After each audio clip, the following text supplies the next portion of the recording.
L'Observatoire de la vie étudiante indique qu'un étudiant sur 3 présente des signes de détresse psychologique. Selon une étude de la FAGE, un étudiant sur 5 a déjà songé au suicide. Pour répondre à la détresse des étudiants, vous proposez la création d'un chèque psy, dont les modalités précises restent encore à définir. Sachant que la France compte seulement un psychologue pour 30 000 étudiants, il faudrait prévoir un plan de recrutement massif sur la durée et pas seulement les 80 psychologues annoncés d'ici 6 mois pour se rapprocher des recommandations internationales qui sont de 1 pour 1500. De plus, la situation financière est intenable pour un grand nombre d'étudiants. 450 000 ont perdu leur travail et ne peuvent plus assumer les dépenses du quotidien. Par ailleurs, un sondage Ipsos indique que 84% des jeunes interrogés se déclaraient en situation de décrochage ou en perte de motivation pour leurs études au premier confinement, et la situation ne s'est pas améliorée depuis.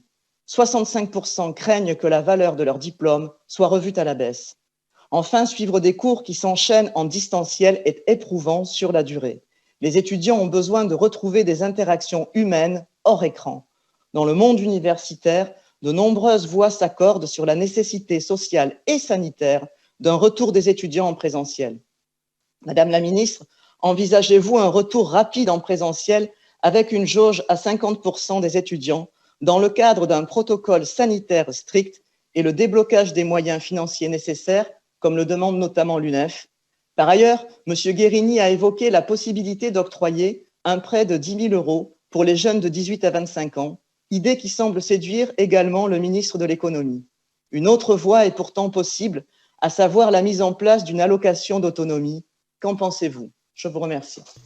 Étudiants, finalement, vous voyez, tous ces jeunes qui décrochent, etc., ils n'ont pas du tout décroché plus que l'année dernière. Qu'est-ce qu'on a vu à la rentrée? On a vu des étudiants qui étaient assis dans des couloirs à la pause entre les cours. On a vu des étudiants qui étaient dans des amphithéâtres où il y avait visiblement un peu trop d'étudiants par rapport à la jauge de 50% auquel les établissements s'étaient engagés. On a vu des étudiants qui ont fêté le fait qu'ils se retrouvaient. On a vu des étudiants qui profitaient des belles soirées de fin d'été et d'automne. Et qu'est-ce qu'on a dit à ce moment-là, de manière collective? Que les jeunes, les étudiants, étaient cause de la propagation du virus.